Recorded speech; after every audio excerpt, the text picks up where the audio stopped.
So now that you've made your prediction, let's have a look and see what happens.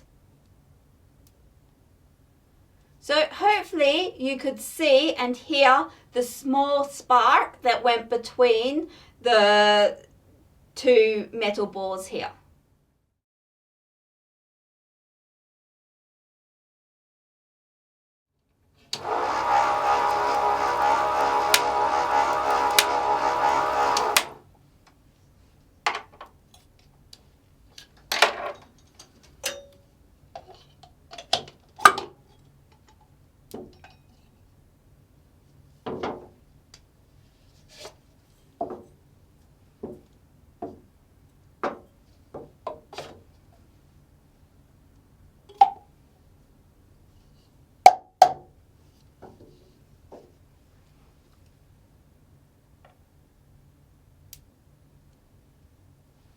So hopefully you could see and hear that spark. It was slightly smaller than before, but we still got the spark.